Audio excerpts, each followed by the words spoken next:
It's a huge breakthrough because blogs and curators can be directly rewarded for discovering music and building that reputation of sharing good music. I feel like that's it. It unlocks a new layer that's never existed before.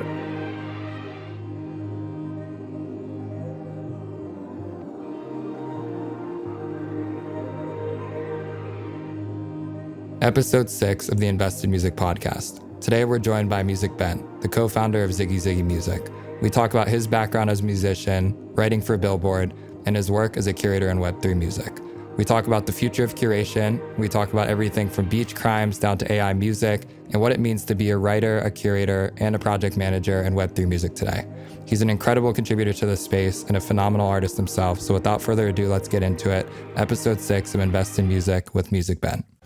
All right, episode 6 of Invest in Music. Calling in from Tokyo. We got MusicBen on the line. Ben, how are you feeling, man? Let's go. I'm good, thanks. Thank you for having me. Yeah, it's a pleasure for you to be here, man. I've been following your work for the past year or so, and it's been amazing to see the writing you've been doing. I guess just diving right into it, I'd love for you to give a quick background on yourself and talk a little bit about what you're working on. Yeah, sure. So I guess going back, I'm originally an artist and producer. I ran a small record label in the UK, signed deals with Sony in the UK and Europe. We licensed tracks to Ultra in America, like the big dance label. So kind of got the full spectrum. I also then got dropped by major labels as well. So as an artist, I've been through like the whole spectrum of independent artist, major label artist, and then like independent artist again. I'm now, I guess, full-time in Web3. I'm co-founder of Ziggy Ziggy Music, which is kind of at the moment, it's a music curation brand where like every day we post the best music that we find in Web3. We highlight NFT drops. We try to tell artist stories. I guess slowly evolving into what you'd maybe call a Web3 record label. We're working directly with artists, helping onboard them, figure out drop strategies. And I don't fully know what that looks like yet, but I guess we can get deeper into that. And that's evolving. And I'm also write occasionally for Billboard. Yeah, man. I mean, there's such a full spectrum to cover here. I think for me, the main topic of this conversation is going to be around music curation, the evolving blog landscape that's developing here, you know, what a Web3 label looks like. So we have quite a lot of topics to dive into. I guess for some of the fans of your writing and of your curation, you mentioned that you did have a background in music yourself. Is that music public that anyone can go and listen to, or where could people find some of your early work? Yeah, it's out there. It's we were in a band called Mousy, Mausi. It's like a dance pop kind of group, very like bouncy electronic music. It's about 10 years ago now. So, but we went through the whole system, like kind of coming up in the SoundCloud era, like Hype Machine era, figuring out like blogs. Did that scrappy independent thing for like 18 months. And then kind of at the time, it like absolute dream to sign a record deal. I know you spoke to Rio about it last week, and that kind of feeling of how fast things change. And we kind of went through the same thing. Like all of a sudden we were like on tour with Charlie XCX and we were playing festivals. And yeah, so I think that whole experience really set up for what I see now in Web3 and why it clicked so fast for me, because it made so much sense for me as somebody who had been in that position and looking for something similar. It felt like it really resonated really quickly.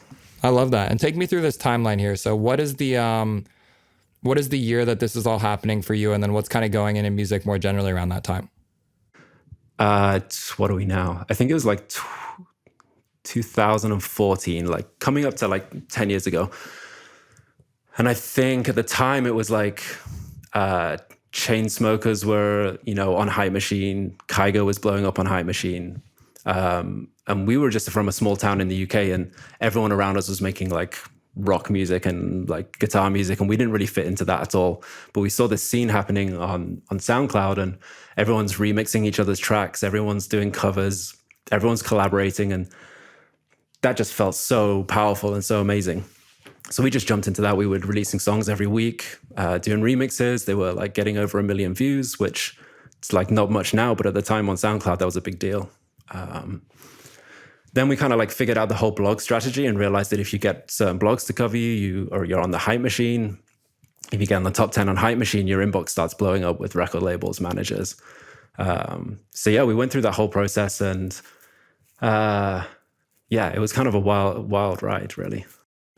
Yeah, and I mean, I think it's so important to highlight because that exact culture of going through the blog machine and figuring out how to get posted on these different blogs and how to have people talk about your music, it feels like we're in a very similar state with Web3 today, obviously on a much smaller scale. But I guess going back to then, so it's 2014, 2015, you've kind of figured it out, right? You know how Hype Machine works. You're in the inboxes of these different writers. You're figuring out how to work the label system.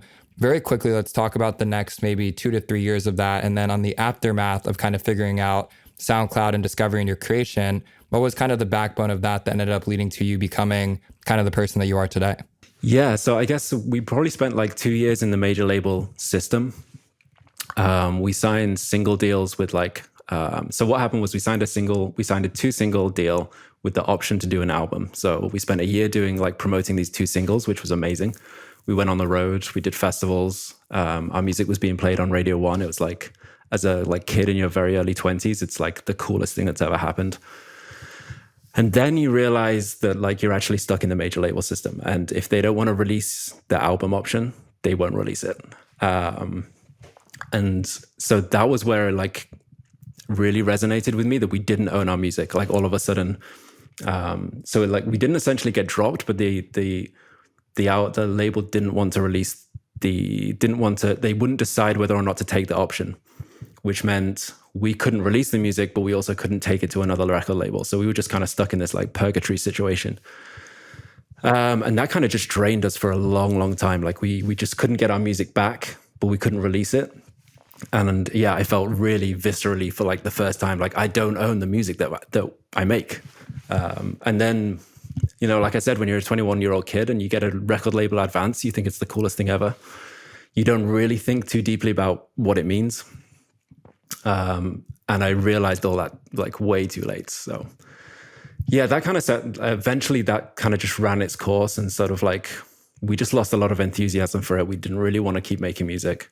And like I had other like life goals as well. Like I wanted to have a family, and, you know, sleeping on couches and like being in a tour van is like not conducive to that. So started looking at other things, discovered crypto. And then I guess it's like, it was a few years of being like deep in the crypto world before music NFTs came back again. And then I guess it would be this time last year when I realized that music NFTs were going to be a big thing, that I just dropped everything that I was doing. Was like, how can I be valuable here? Like, how can I add value, and how can I like move in this new ecosystem? Because it just felt like these two worlds of mine had collided, and it was like an incredible opportunity to make something here.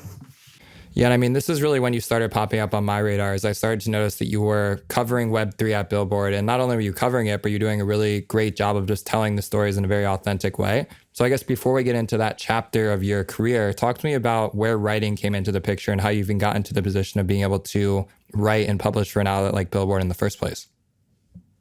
Yeah, so it kind of came towards the tail end of like being involved in music. We kind of ran out of money, basically, just through the major label process. We used up all our advance. We didn't want to go back to jobs.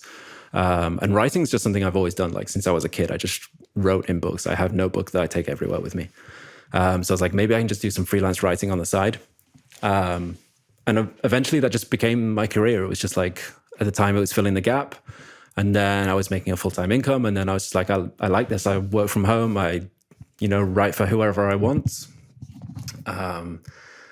And just got deeper and deeper into crypto that way. I ended up writing for crypto companies. I've ghostwritten 2 Bitcoin books. Like if you go on Amazon, there's books that I've written on there, like a couple of the big Bitcoin books. So I've kind of just been behind the scenes writing stuff for other people. And it was only when music NFTs started kind of like blowing up that I was like, I'm going to like start putting my name behind things, publishing stuff on Twitter, starting a newsletter, doing these kind of things. And then I got connected with the editors at Billboard, the news director there, who's absolutely amazing.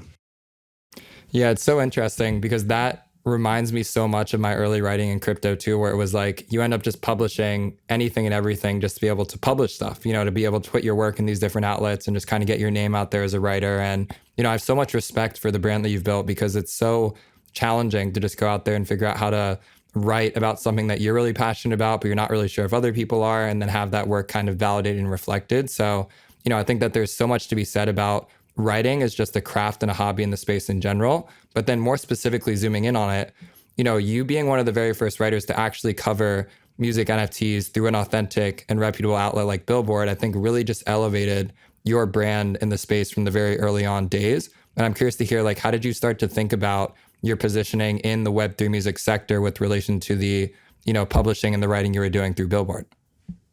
Yeah, I appreciate that. That's super kind. Thank you.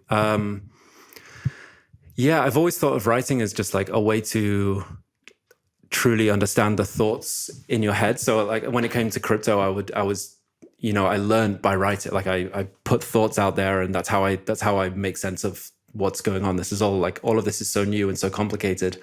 I feel like I've never fully understood it until I write it out, and then I get it. So that's just what I started doing on Twitter with music NFTs. I just started putting out my way of what I thought was happening here, and like people started to resonate with it.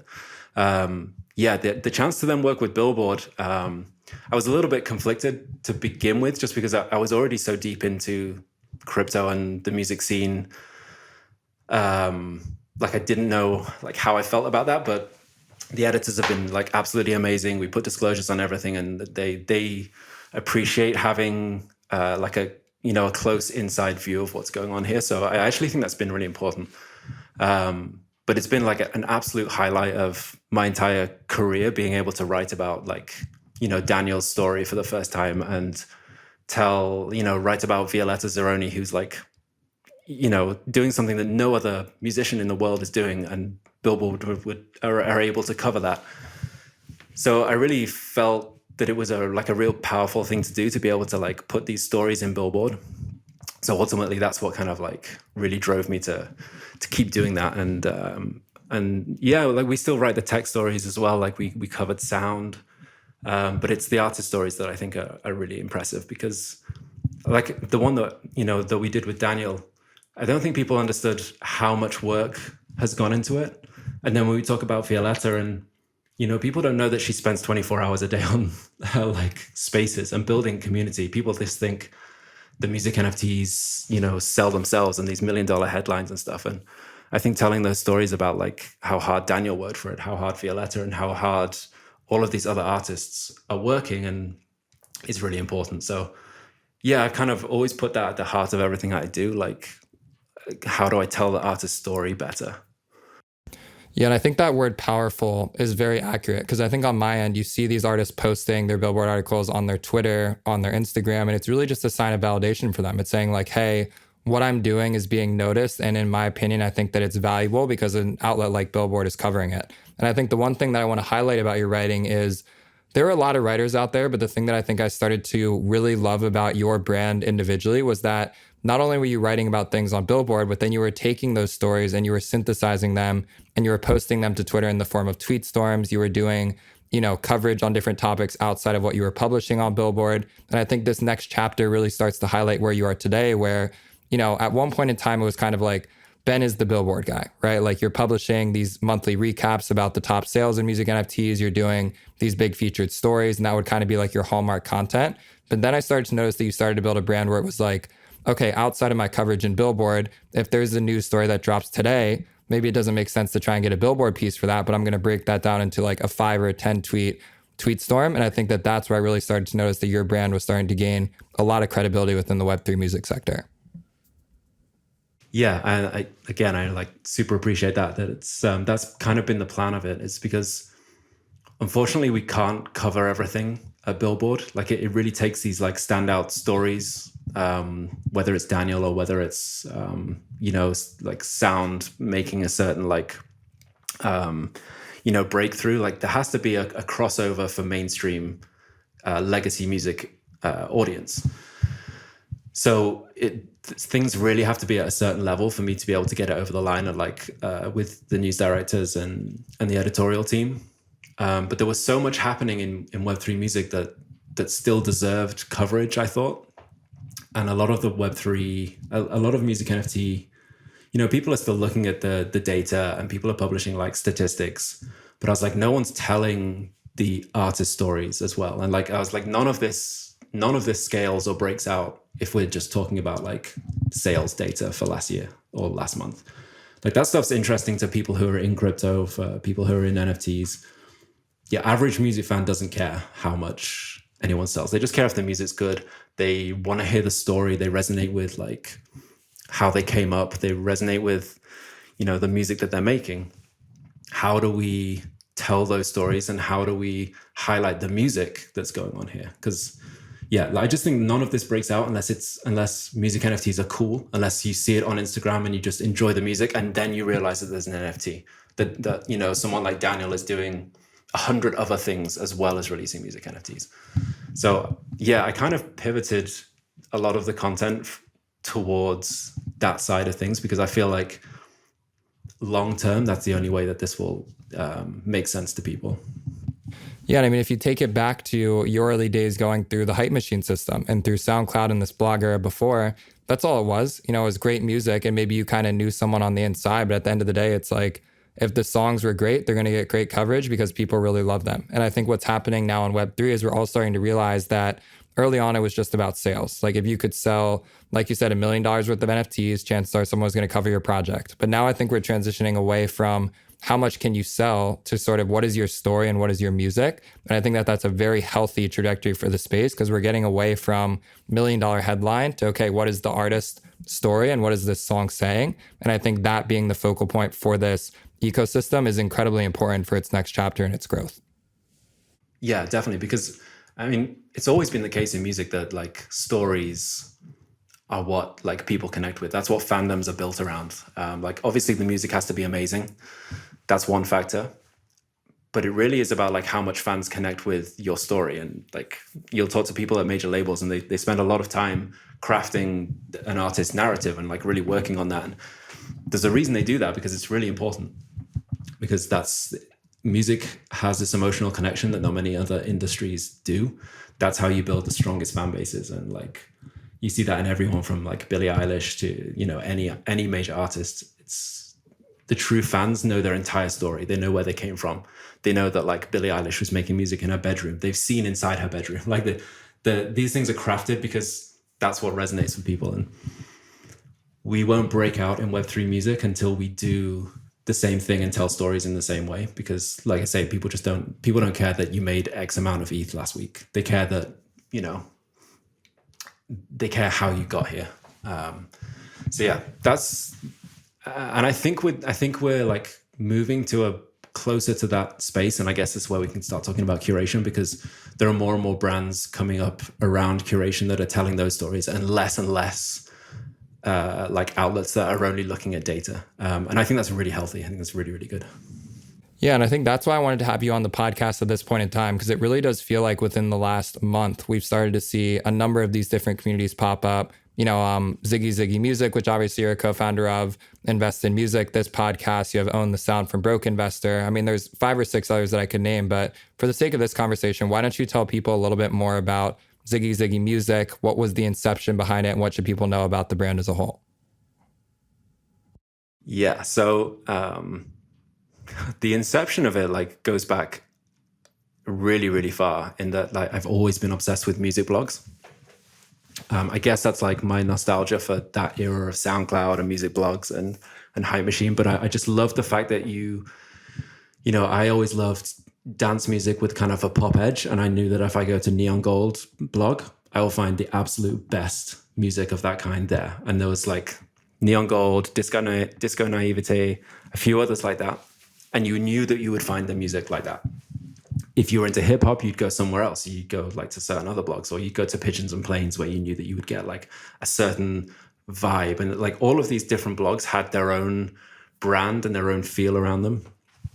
And on top of that, they're real tastemakers. Like this isn't an algorithm making you a playlist. This is like a person that has like real taste and can back that up with a reputation of always delivering like good music. And like, I know you've had Chad from Hilly Dilly on. He's like, these people are good. Like this is like a legitimate like skill set to find a song, to find Billie Eilish when that song has 100 or 1,000 plays. That's a skill set.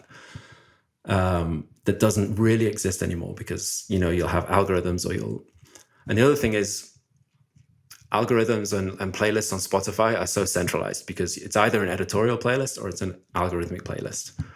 The beauty of music blogs was that it was completely decentralized. And sure, like all the music was still on SoundCloud or it's on Bandcamp, but you had hundreds of blogs, all with their own different tastes, all with their different audiences, all with different reputations that came together. And like, that's what helped bring so many things together. And you had artists that came out of that system, unlike anything, again, maybe this is just me being like a little bit older and like music was better in my day, but we had like Kygo and Chainsmokers, and there was so much remix culture and there was so much collaboration culture, and that only existed because blogs existed and that artists had these collectives that they would get together. And that doesn't really exist anymore. It's like you just pitch editorial playlists on Spotify, or you try and go viral on TikTok, and there's less collaboration culture and more just like pandering to one or two centralized like platforms. So what I really hope, like this is kind of coming back to it, is that we can maybe bring back some of that decentralized blog culture in Web3 by having these different blogs. And so Ziggy Ziggy has just started out. We literally launched in January. So it's been 3 months of just posting the best music that we can find every day. And so far it's been really broad.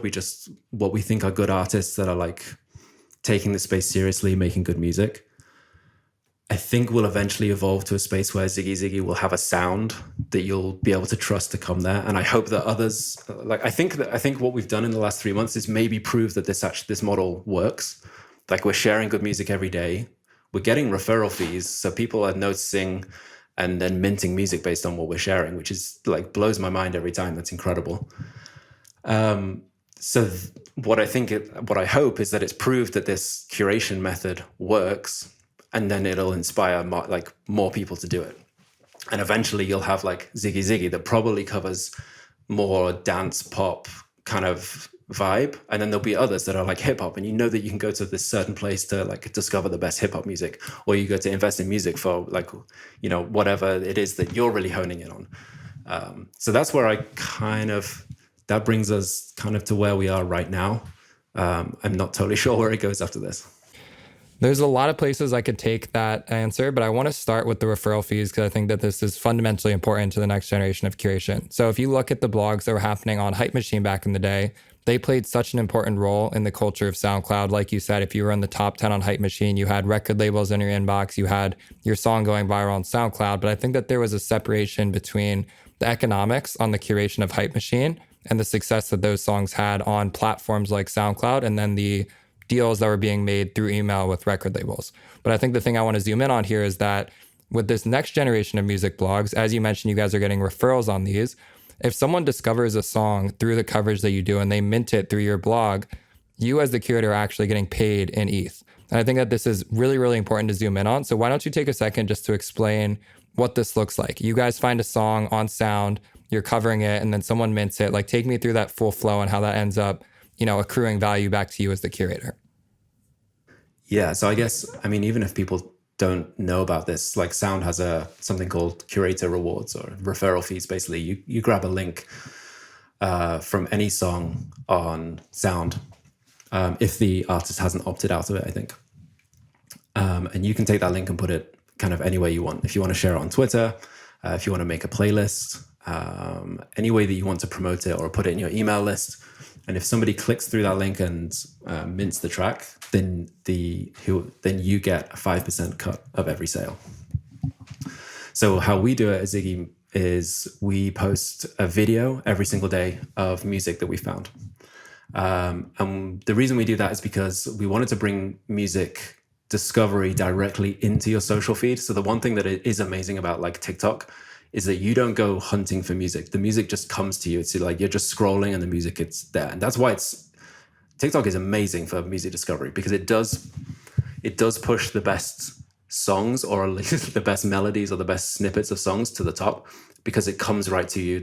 With music curation and discovery in Web3, there's always been a disconnect because you have to click a link through to Sound, or you have to go through to catalog and then listen to the song.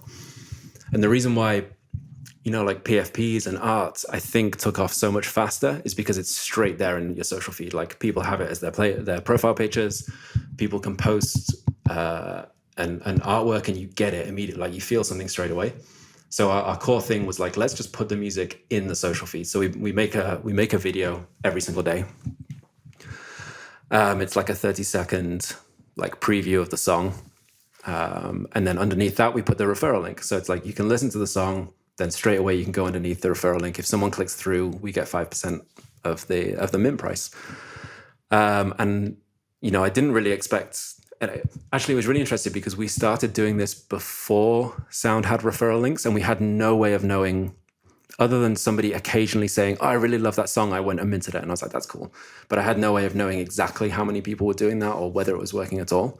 And as soon as we started using the referral fees, we suddenly realized that occasionally somebody would go through and mint 20 NFTs through our link, which is like, it's incredible for two reasons. Like one,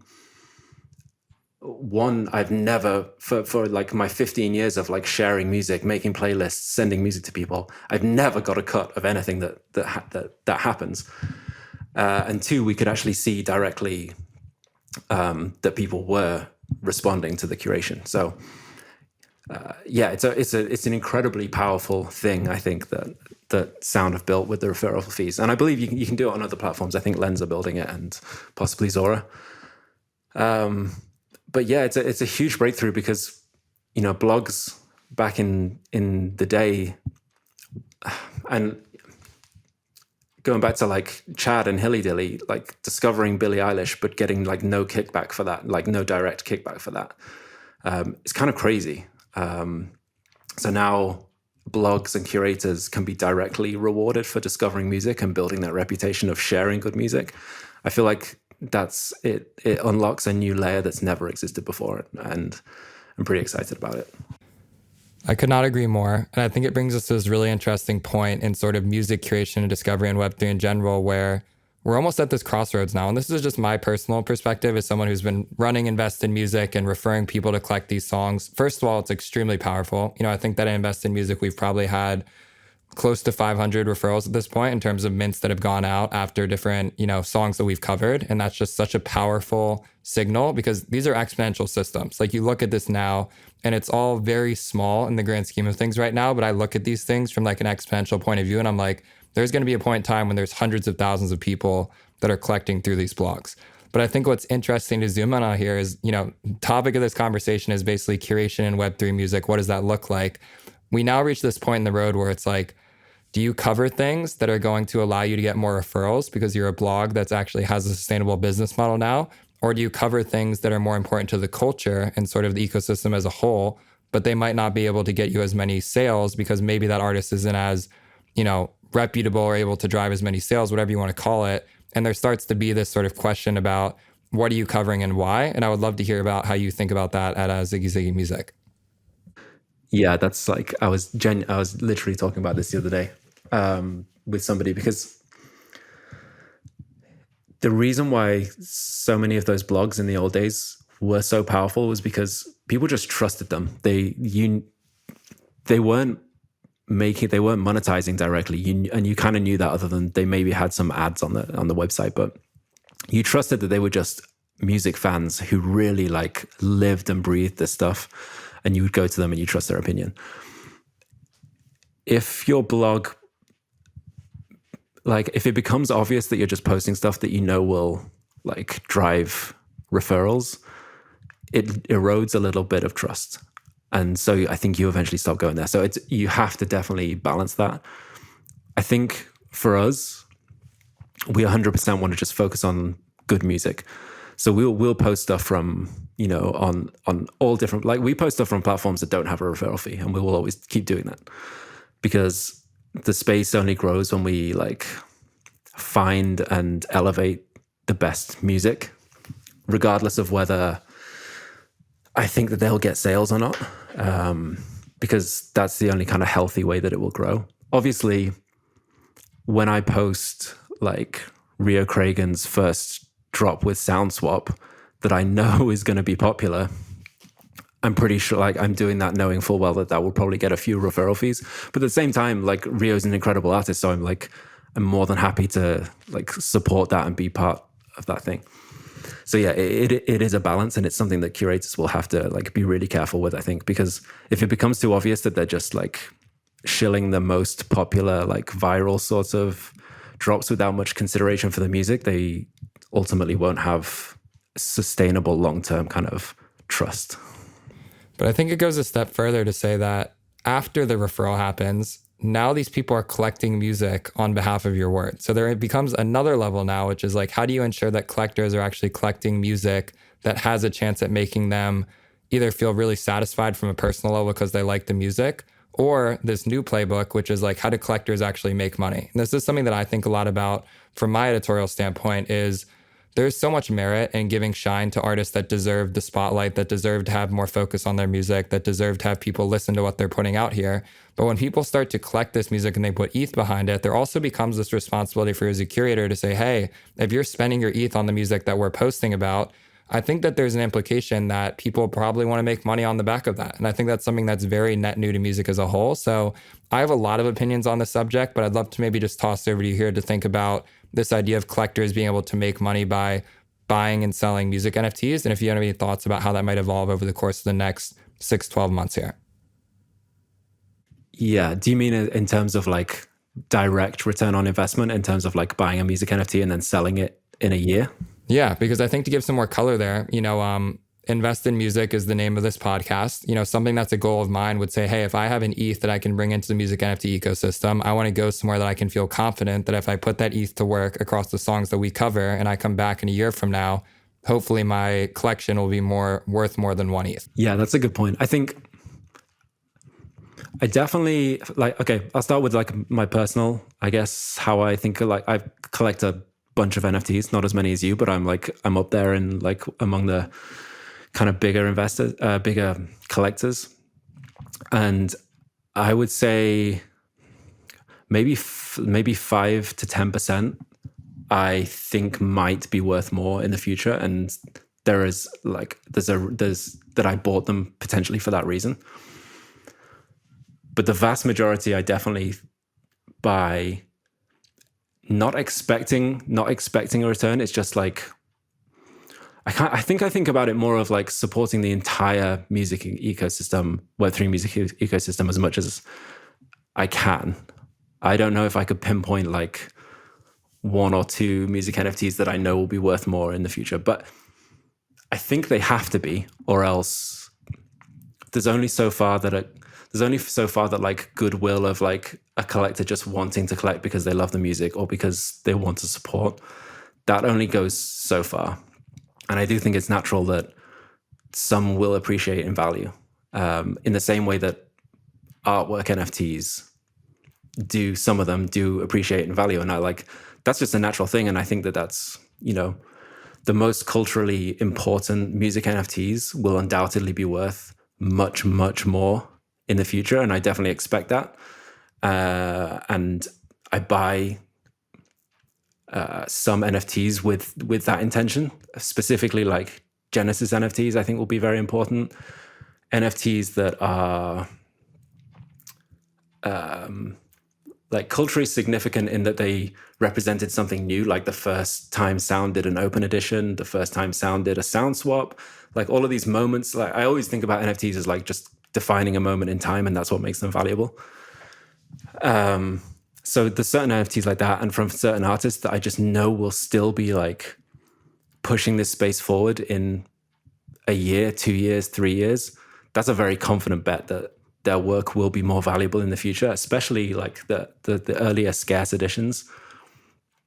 I would feel very, very comfy saying that like early Rio, Craig, and tracks will be worth more in the future. So yeah, I think there has to be like there isn't like an infinite well of like collectors just buying because they love music. That's like 100% a reason we buy music, and a reason that I buy NFTs. But there has to be another angle to it, or else I don't think it's sustainable.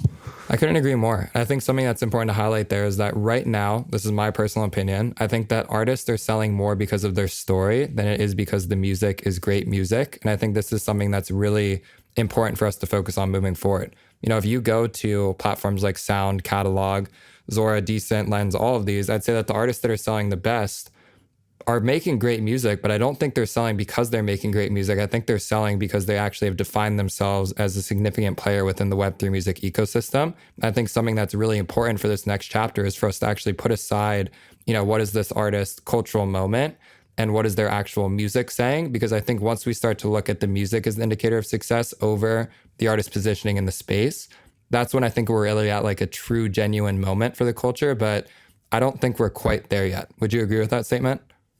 Yeah, I'd agree with that. But I always think that I always take the arts, the NFT art space as a kind of precursor as what might happen with music. And the same factors seem to be what drives value from NFT art to NFT music. So the biggest artists in the NFT space are not like the traditional, like popular artists. They may not even have much social media following on Instagram or anything like that. Xcopy is like the obvious example. He's like just a truly native Web3 artist. And you see that the value accrues in NFT art to those artists that kind of like push the space forward, that like really understand the culture and do that. And the exact same thing to me seems to be happening in music NFTs. And you can say that's good or bad. Like you can say like, well, the music should be, you know, if it should accrue to the best music. But I do think there's, like I said before, there's value in the story as much as there is about the music. There's value in like what this individual brings to the space. And there's value in like how they've like built their world is every bit as important in the music. And that's true in like traditional music as well, by the way. So I don't think that's a negative. It's like, I definitely put a focus on the music, but the artist story is like every bit as important. Yeah, and I can definitely speak to that from personal experience, because when I'm working with these artists and we're working on an EP or an album or a collection, let's call it Bloody White, Modern Romance, or Daniel and Rio Criteria, you know, projects like this, going into those sessions, we always think about like, what are we doing with this project? Like, what are we telling about where the space is right now? How are we being novel in the way that we're bringing it into the world? And I think to date, you know, the market has really valued, to your point, artists that have really signified that they're an important part of this culture. And I think the one thing that's really important to circle back on here is, I do think that there's most people collecting right now out of good faith and goodwill that this ecosystem is going to turn into something in the future. But I think we're at a really interesting crossroads right now, because at least on my end, I think that collectors are getting a little bit burnt out on this kind of like giving to support and value the music. And I think it's beautiful, right? And I think that artists deserve to have their music be heard and be valued for more than $9.99 a month.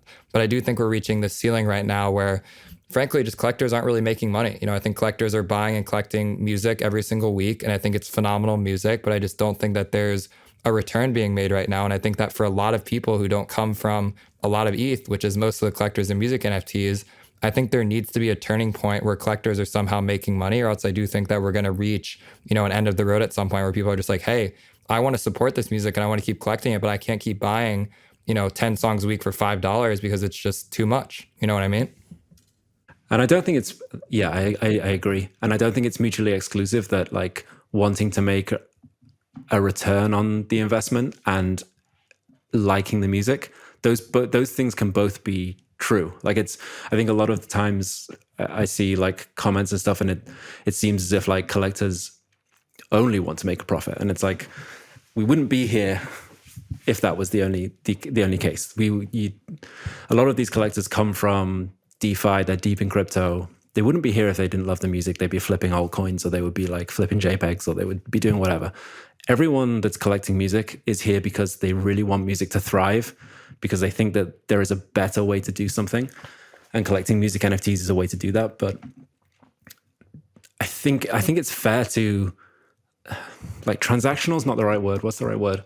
Like a give and take. If you're buying a music NFT for 0.1 ETH, it's because there's something else there. Like, it's not just because you love it. It's because you think that it's culturally important. You think that it could be worth more in the future. You think that that artist is like an important cultural thing is happening.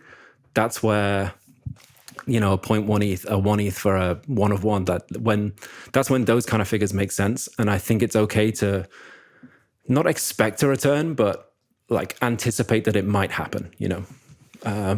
So yeah, I think I feel like it gets thrown around that like collectors just want to profit, and collectors do want to see a return when they're spending like $10,000 on music when music is free. There's a give and take is kind of required, I think. I couldn't agree more. And I think the challenge here is that I think that a lot of artists recognize that, but I don't think they really know how to navigate it. And on the same tee there too, artists are having to deal with how to price their music every single day. You know, if you look at the last 6 to 12 months of sound, the meta has changed from 25 editions at 0.01 to 100 editions at 0.03 to now we're at sound swap 0.005. You know, it feels like the game is kind of changing almost every day at this point. And I do think we're reaching a little bit more of a stable period. But as someone who's covering this music every day and writing about these different drops and these different activities, how would you recommend that an artist navigate their music from here moving forward to give their collectors the highest chance of success from here on out? That's a good question. So I think it totally depends on the artist and where they are in their story and where they are in their journey, which is why I find conversations around price and supply generally to be like not pointless. That's not the right word, but there is the whole reason we have this like entire Web3 ecosystem is that it creates a free market for music, essentially. The whole thing we've been wanting to do is break away from $9.99 a month on Spotify. We want the freedom to price our music where we want to. So complaining that prices are lower doesn't make much sense to me, because you have the freedom to choose where you want to do it. And that price point and that supply point is different for every single artist, depending on where you are in your journey and depending on what you want to achieve from a drop. So if you're a brand new artist that has never dropped anything in Web3 before and doesn't even have much, like if you're brand new, then yeah, you're going to start with like a very low price point. You're going to start like probably a very low supply, and you're just going to build that really, really slowly. If you're Rio Kragen or if you're Verite, you can put a 1 of 1 for like 5 ETH and somebody will come and collect that because you've like kind of proved your worth already. So the beauty, I think, of Web3 is that you can price wherever you want, and that's your choice. But the market will kind of dictate a little bit where that goes. But in the end, you get to choose. So I think, and then it depends, because like SoundSwap is amazing. If you think you've got a single that will like do really, really well over the long term, then SoundSwap is amazing because you can keep that open for a long time and it can keep growing with you. And I think that's an incredible tool. I just think there's so many different ways that you can do it that there's kind of no point arguing about what is the right way, if that makes sense. It does. And I feel like, to me, at this point in time, the right way is actually less of a question of how do I price this individual track and more so about what does my strategy look like over the course of the next 3, 6, 12 months. And it's something that I know that you've been doing with a group called Beachcrimes that I want to talk about here. But something else I really think is fascinating is that right now it seems to be a fusion between the curators, the collectors, and the artists, where everyone's kind of getting involved and helping to roll out these projects in a very synergistic way. I'd love for you to maybe talk for a second about this group Beachcrimes that you're working with, and then maybe the contributions you've played to the project and what that's just felt like as someone who's gone from being in a music group to being a curator and a writer and now kind of a project manager and just kind of everything that's, encompassing there. Yeah, it's. I'll start by saying it's absolutely amazing working with artists directly, and if you've collected music NFTs, I can like highly recommend trying to get involved and working with an artist, because it like gives you a full respect of understanding their journey and the difficulty of trying to price and supply things, and the difficulty of finding collectors and putting yourself out there. It's a whole different thing. So, 100% recommend that people do it if they haven't. For me personally, it's been incredible as well, because it really has taken me back to working directly with music. It was what I even when I was coming up, that was although I was producing music, almost the thing that I loved the most was like coming up with strategy, figuring out SoundCloud, figuring out which blogs to reach out to, like just like talking with managers. So all of this feels really natural to me because it's what I used to do. So yeah, it's been amazing. And I was kind of always looking for the right artist to work with in Web3. And I started talking to Beachcrimes, and like I just realized that they just ticked every possible box that I was looking for. Like the music was incredible, like my kind of thing. They're amazing songwriters. Like they used to write for Chainsmokers, Halsey, just Justin Bieber. So they're just very professional. They just get in the studio and they write, and it's just what they do. They came to me with like they said they've got 48 tracks that they wanted to release this year, and I was like, like that's as somebody who wants to like help put out music, that's amazing, because there's nothing as important as like consistency and momentum in music. So I was like, well, you can put something out every week, you can put something out every 2 weeks, and that consistency was really important to me.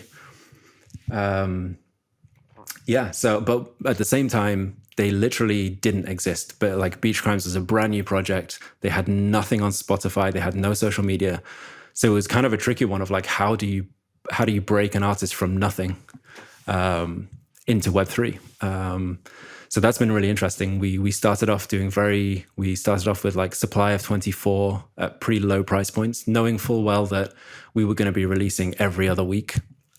We kept it pretty low and kept it steady, and have like built it up from there. Our target was really to have four-ish tracks that were scarce, that we believe, like, you know, the Genesis track and then the 3 that came after it are very powerful tracks that we wanted to retain some scarcity in the early days. And then from there, we've been like ramping it up quite a lot with like open editions, sound swap. The guys just did a mixtape with Own the Sound, which was like 250 mints. So yeah, I kind of thought about it as, let's start with like a very tight, scarce editions. And we really went like one by one to collectors, literally like introducing them one-on-one, really doing like, and I spoke to Daniel about this and how like in the early days, he literally went one collector at a time. And I never fully understood that till doing it myself and like talking to everybody. So that's how we've built it so far.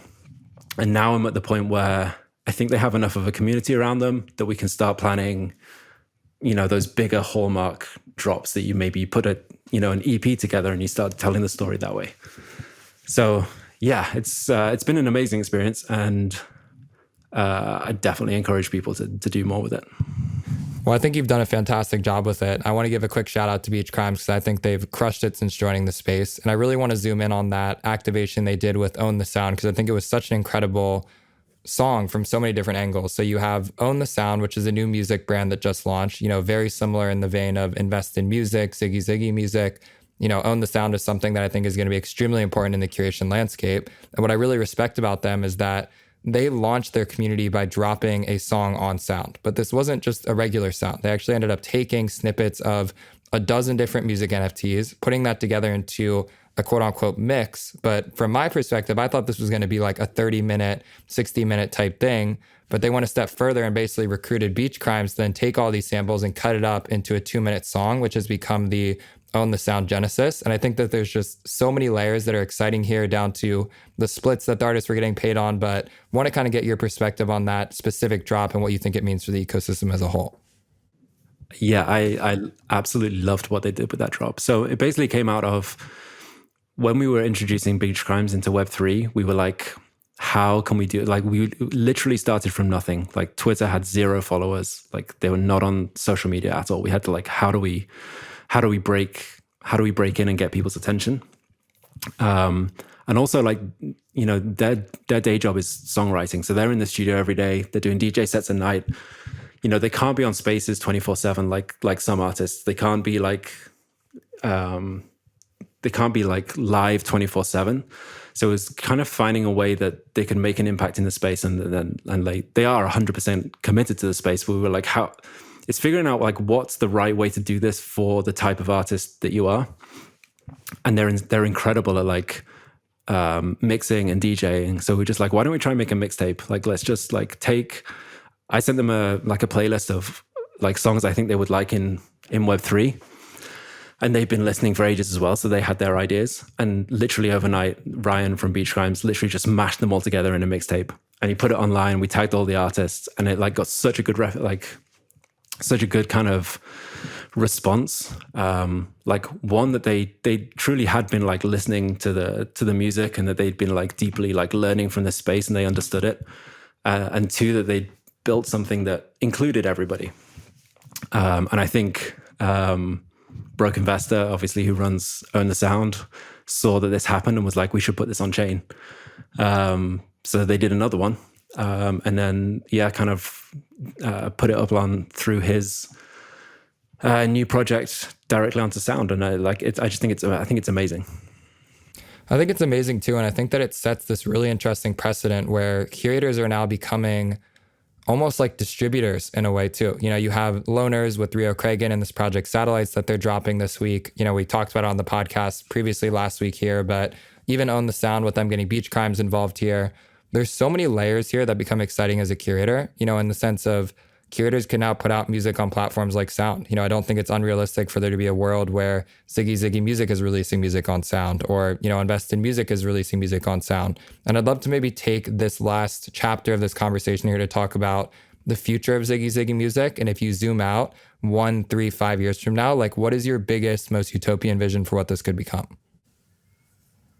Yeah, that's a big question. The big vision is a vision that me and my co-founder have had since 8 years ago, which is to have like a music company that's built around curation, like starting with the blog kind of era foundation, but also like artist focus. So you're releasing music. Almost like a Web3 record label, but it's also mixed with like a lifestyle brand. So we're currently working on like really high-end merch that will have like NFC chips, so that an artist can run a campaign through Ziggy, but also release like personalized merch with NFT technology enabled. So we'll kind of become like I don't know how to like describe it, but like a full-scale Web3 music agency, I guess. Like kind of what I think a modern record label should sort of look like, but it's starting out with curation. And again, it's just this last 3 months has just been testing what I think works. And working with Beachcrimes helped unlock a lot of that, of what I was thinking, because, you know, we have no long-term like deal with them, but we're, you know, how we've done it is like take a small cut of every sale, and that's in perpetuity. So we're on the contract for however long. They can end that relationship, or we can end that relationship like whenever. So it's not like a traditional record label where you're tied in for ages. And I feel like that's maybe the next evolution of where this is. Like a company just comes in, helps them with a project, and we're part of that forever. Like, you know, those Genesis tracks, we're still a part of that.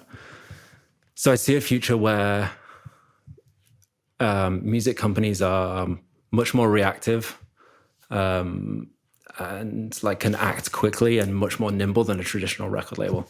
So that's kind of where I see it. We're going to test this thesis in season 2. So coming up in the next couple of weeks, we'll have a free NFT to end season 1. Take everything that we've learned, take it to season 2. We're working with Kids of the Apocalypse, which is like a big NFT project on Solana, and they have music coming out from Icona Pop, Rio Cragen, Jaguar Twin, and Ziggy Ziggy is going to be working with them to bring that into Web3. So we're just going to keep expanding, keep working with artists, hone the curation so that we kind of like really have a sound and a brand, and I'll kind of build that into what will be like a lifestyle brand. All of it built around music with NFTs and Web3 underneath. But at the core, it's just like, it's a very cool music brand, if that makes sense. We got a lot of alpha here. We got, the Kids of the Apocalypse collab coming out here. We got some more stuff from Beachcrimes here. I really just want to like highlight how much room and space there is for growth within this curation sector right now, because as you just mentioned, it's like project management, working on these collections with these artists. You have this life cycle brand. You have this opportunity to sign and discover music. And there's really so many different ways that can go. But I think the one thing I want to zoom in on here is that it's not like this is just proven out and easy, right? The one thing I really want to kind of pull out here is that you've been bootstrapping Ziggy Ziggy music all on your own. It's not like you're getting paid a crazy amount of money to write these articles or to refer these songs. It's not like you have a crazy sponsorship deal or anything like that. So talk to me a little bit about what it's been like to bootstrap this brand from the ground up. Hard. It's been really hard. I mean, like I said, when I saw music NFTs kind of becoming a thing, so probably a year ago, I dropped everything that I possibly could afford to drop in terms of like freelance work, in terms of like the work I was doing. And it's been like a slow process of like figuring out what that looks like. At the beginning of the year, I launched Ziggy and dropped even more work to focus on that. And bootstrapping it like with some runway that I have myself. And it's like 12, 14-hour days, just like figuring it out, being here in the community, putting music out, working with artists. It's like, yeah, it's hard. But I've been through these like bear cycles before. I came into crypto really in 2018 and like started working full time from 2018. I lived through that bear market. I know what happens when you work like really, really hard and embed yourself in the culture at these moments, and they don't come around very often. So I'm bootstrapping this as much as I can. And yeah, we just keep going. I think it's a healthy place to operate from, because I think in a lot of ways, music NFTs almost have to work. It's a funny way of saying it, but I think that there's so many people who have so much on the line here and have risked so much of their reputation, their career, that it's like, I don't know exactly what it's going to take to get to that point where collectors are making money, where artists are making money, where songs are going viral, where these labels are working and these blogs are working. But it seems like everything's kind of building towards this crescendo moment. And I don't know exactly what that inflection point is going to be, but I've been saying to people, 2025 bull market, it's coming, pulling that number completely out of my ass. But I just feel like given the time on how long it takes for these things to build and accumulate, it feels good to me. And so I guess just kind of in closing thoughts here, what do you think the next 6 months look like for Web3 music? And what do you think are some things that people listening to this podcast can do to help make that a reality? Yeah. I kind of have a similar timeline as you, which works out quite nicely. I think the next 6 months, next year is just going to be a very slow build. Is my kind of like, that's my thesis. But I'm fully ready for, I also know that things in crypto explode when you don't expect it. Like NFTs took off way faster than I predicted. I was writing about NFTs in 2018 thinking these are like, this is kind of cool. And then I sort of woke up in 2021 and they were the biggest thing in the world. So these things happen fast when they do. So my advice is just like, be here and like, don't sit around and wait. Like this will take off without you, like really, really fast. So just like build a platform, like this is the time to like reach out to people, like make friends, make connections. Like this is the quiet kind of moment. Like get in the DMs of people, meet as many people as you can, be on calls, like make connections with artists, get in all of the Telegram groups. Like all of these people that are here now, like kind of, they get it and they're going to be here in a year, 2 years when this all, like these will be the people that like kind of define what this looks like in the future. So build your brand, build your like reputation, start working with artists, start speaking to as many people as you can. Like it's going to pay off. And I have the same feeling as you. It's like a weird inevitability that I can't explain why or what it will look like. But just like, it's just a natural progression, I think. And it just seems very inevitable to me. I think the biggest question is whether or not, with relation to the future of music, if NFTs are going to be as cool as AI. And I want to be conscious of this topic, knowing that we're coming right up on the hour here. But, you know, you've been putting out some amazing content recently on all of the hype and attention around AI music. And I think the biggest thing that I love that you said recently was AI music is actually such a bull case for NFTs because it proves on-chain provenance. And I'd love for you to take a second just to explain, maybe briefly, high level, what's going on with the world of AI music right now, and then how Web3 and sort of NFTs play into making that even more exciting than it is today. Okay. I'll caveat this with that I don't actually know very much about AI. Like I'm very much like a Web3 kind of geek. But AI is another inevitability, and I think it should be welcomed. All big music trends have always come from like a brand new kind of creative technology, like combined with a brand new distribution technology. So that like in the 80s, that's like hip hop came because you had drum machines sampling as the creative technology, and then you had like mixtapes as the like distribution technology. And then with like EDM, you had like Ableton as the creative technology, and then you had SoundCloud as the distribution technology. Like these new things always come together, and to me, AI is the new creation technology that will unlock a ton of amazing things. Like obviously, you're going to have some like the bad with it as well. So people taking the weekend vocals and making a song that's a like unofficial weekend song. That's going to happen, but there will be answers for that. But I think it should be embraced as a way to like be more creative. I think blockchain comes into this as the new distribution technology, as a way to like verify exactly what music you made, what samples you made will all be verified on chain. Everything will come from your wallet, so that it can be automatically verified that you own it, that you created it, and that money can flow back to you immediately. This is a very, very big picture, by the way. Like this is not going to happen next year. This is like 10 years out. But by doing that, you kind of gain back some control over AI. So if somebody creates a track using your vocal on AI, but it can't be verified to you on chain, it won't be verified, which is fine. It'll still exist in the world, but it'll be like, this is not authentic. This is not real. So yeah, I think they AI and blockchains are just like, will work together really harmoniously, I think. I think AI is the new creative technology that we should embrace and will be used to unlock amazing music, same as it has with artwork. Like a lot of the best artists are using it already or advocating for it because they see, it's pointless fighting these things, right? It's like, it's going to get exponentially better. The leaps in AI that we've seen in the last like year are so insane that it's inevitable. So it's pointless fighting it. Same as Web3. The network effects of Web3 are kind of unstoppable. So it's kind of pointless fighting it. I think to your point there, that harmonious relationship between AI and Web3 is something that I just see so clearly at this point in time, with more content that comes on chain, being able to verify who is the owner of that, who is the one that minted it, kind of where does that come from? It's very logical. And I think the thing that's worth highlighting here is that there is so much opportunity to be explored here. And one of the reasons why I think that Web3 is still in such a good position from like the opportunity standpoint is if you look at the reaction that the major labels had to this sort of recent phenomenon with this viral AI song, it's so poetic how relevant it is to like early days of Napster and sort of like when people were like suing and let's shut down Napster, let's take this content down. Like I saw major labels being like, oh, well, Apple Music took it down and this took it down, like Spotify, why haven't you taken it down yet? And there was this almost like pressure to take down this music.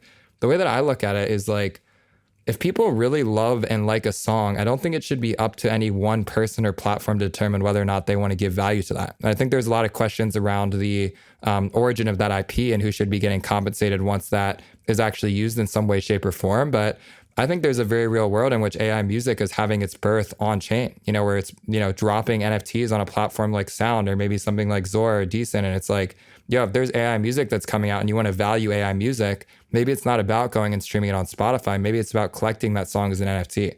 And I think that forward embrace of saying, hey, here's a new home for this type of music to exist and to value that music in a new native way, I think that's something that's extremely, extremely exciting to me.